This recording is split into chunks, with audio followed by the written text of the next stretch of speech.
Hello, my friends. Welcome to this quick review of PMP FAQs. We got a few questions in.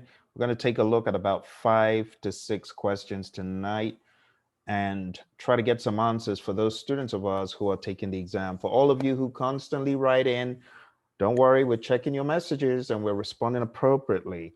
Reason why you don't see messages right up front is we get a lot of spam, get a lot of people sending in inappropriate words and comments, and we try to filter that from the eyes of those watching. We also got questions about our videos.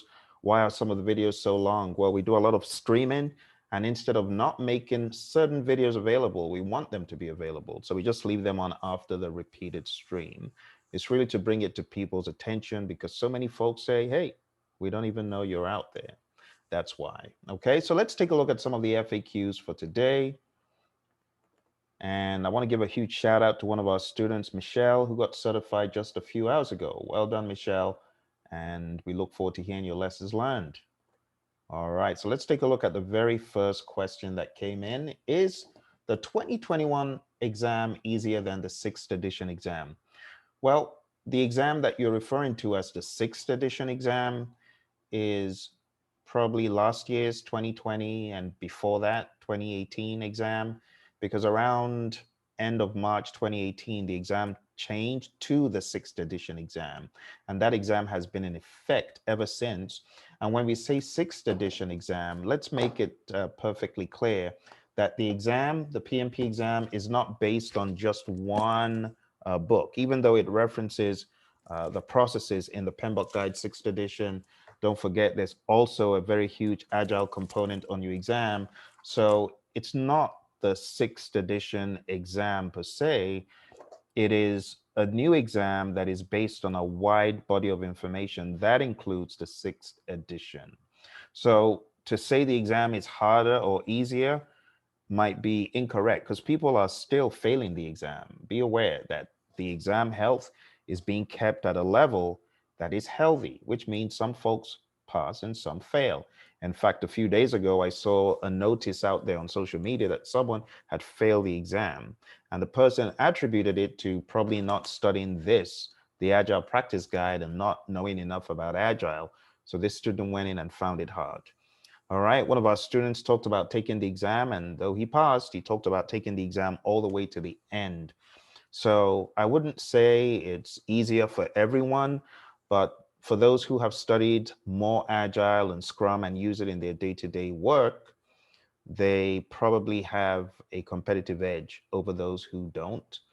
But I wouldn't go all out and say it's much easier for everyone else. What some people construe has been very easy, such as network diagrams, earned value management, and things like that, other people find hard, and vice versa. Okay. Some folks find the people domain very hard and others find it easy. So it really depends. But if I were you, I would do everything I need to do, and I wouldn't take it for granted that it's going to be easier, because you might be surprised one way or another. All right, next question. Should I wait for the 7th edition exam? So for the individual who wrote this, my advice is to take the exam as soon as possible, like now, because the PMI has made it very clear in their FAQs, which I read here about a month ago.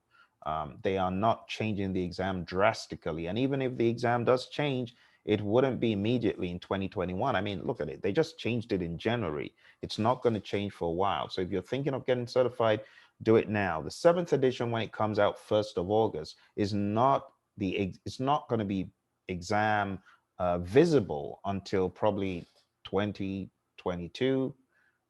But then again, the PMI say it's not changing drastically. And if you go through the PMP exam content outline, you realize that the tasks, they sound rather agnostic. They are not committed fully to any of the processes or any of the ITTOs in that vein. They just use very blanket statements like manage stakeholder or manage cost, manage budget and resources. And it's that way for a reason. The exam could change in any direction when it's kept open and agnostic like that. So that is what you can expect. I would not wait for the 7th edition. I would say do it right away. All right, let's look at the next question that came in. Should I take the CAPM exam or wait until I am ready for PMP? Can CAPM help me on the PMP? Well, for this one, I'll just say if the CAPM is going to give you some value, Well, why don't you do it now? Get value early, right? Just like in the world of Agile. If you can make some headway by having a CAPM in the job market, if that's what you're looking at, then go ahead and do it. But if not, then I would say you can wait until you are absolutely ready for the PMP. And I know that the PMP has more components for the exam. So if you feel I'm going to benefit from CAPM, take it. But if you feel I might as well wait because I'm not really going to get any immediate benefit from it, then don't. All right, next question. When is the PMP changing? Another question on the seventh edition. As I said earlier, the exam is not likely to change until 2022 sometime, if that. And when it does, it isn't going to be by much. Next question. I have 2 days to my exam. What should I do? Well, my recommendation, if you are 2 days out from your exam, a few things I would recommend that you do are as follows. One, revise the 49 processes at a high level and make sure you know the outputs and the inputs of each one of those processes, as far as the key inputs and the key outputs, not just everyone, but those that are key. And a page that can help you is page 89.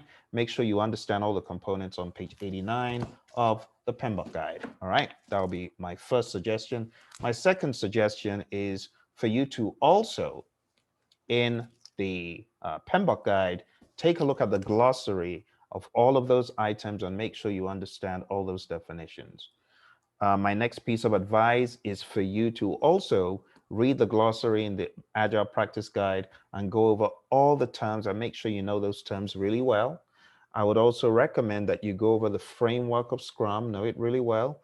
I would say the Agile umbrella, all the components that PMI lists out in the Agile umbrella, make sure you know each one of them. And I'll tell you the page here in a second. And all of these definitions for what is under the Agile umbrella, they are all in the Agile Practice Guide somewhere. This is on page 11, and it's figure 2-4. All right. And then when you've mastered that, you want to go over to an overview of Agile and Lean frameworks on page 99. All right. So if you go to page 100, you then see that same image kind of blown out a little bit more. And you see lean, less, scrum of scrums, crystal methods, Kanban, FDD, all that stuff. And I would say read one more time just to understand the essence of each of those methods, right? Understand those methods. And it goes all the way to page 114 where you have DA. So make sure you understand that. And as far as last minute things to do, just jot down a few formulas for sanity's sake, just to make sure you still got some of them in case they come up. Understand concepts like NPV, that could come up because it's value related, and any other of the basic formulas and mindsets, like the essence of earned value, basic stuff. That's what I would do. But I definitely wouldn't. I wouldn't spend hours and hours and hours going over a lot of technical stuff. 2 days to the exam, that should be enough for you to do. I would say maybe a short 10 or 15 question test, maybe one you've done before, because all it's meant to do is accelerate your thinking for the exam. So when you get into the exam, you're already at that level. And in fact, it's a trick I learned from my students. And one of them shared lessons learned. And she said, before getting to the exam, kind of went over a few questions just to get my mind into that rhythm. And that's what you should do. Um, just try and get into that rhythm. Like you get to the test center, try and get into the rhythm so that, it's like starting up a car and warming up a car.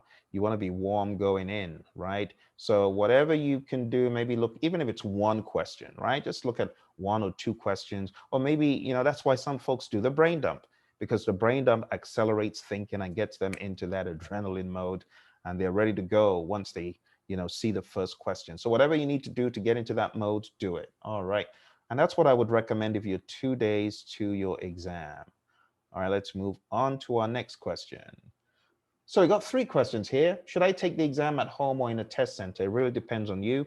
I've heard students say I concentrate better outside the house, or I'm unable to get a place for my PMP exam at home. I don't have a room that I can do it in. Just go to a test center. Some people have test anxiety and they do better at home. Well, do it at home. Just know what works best for you. But whatever you do, make sure you test your equipment. Next one says, should I cram the processes? I guess you mean the 49 processes. The answer is no, do not cram. Endeavor to understand. Now, some students say, well, Phil, I'm going to cram it so that I know what I don't know. That's okay. If that's your method, I'm not going to hold it against you. Do it. Do whatever you need to do. But I would advise you to endeavor to understand the processes, understand the flow, understand what they do, why they do what they do. All right. Next one is, how important is Agile? Well, I'll just say that Agile is extremely important on the new exam. And a lot of people say that Agile is upwards of 70 to 90%. Yes, I know the Agile, the PMP exam content outline says Agile is 50, Agile and hybrid is 50, predictive is 50. Honestly, from what I've heard from students, both ours and otherwise out there on social media, I hear that Agile is a huge, huge part of the exam. So that would be my advice to you, to take Agile seriously. Again, make sure you read this thing. Make sure you look at the Scrum guide. Uh, play around with questions from Scrum on Ken Schwaber's website. I've said this a few times. Go to scrum.org, play with his Scrum Open, play with his Product Owner Open, and I think it will give you a great run for your time. And, well, there's no money involved, just your time and effort. All right. So thank you very much. FAQs. If you have questions about the exam, you want someone to take a look at your question and answer it, please send it in. Put it below, and we will get back to you as soon as possible. You take care. I wish you all the very best on your exam. And don't forget, if you're looking for training and coaching to help you succeed on your exam, you need to go on down to the website, www.praizion.com. That's Praizion.com. Also, check out Project Management Masterclass. We have training starting very soon. You take care and all the best. Bye for now.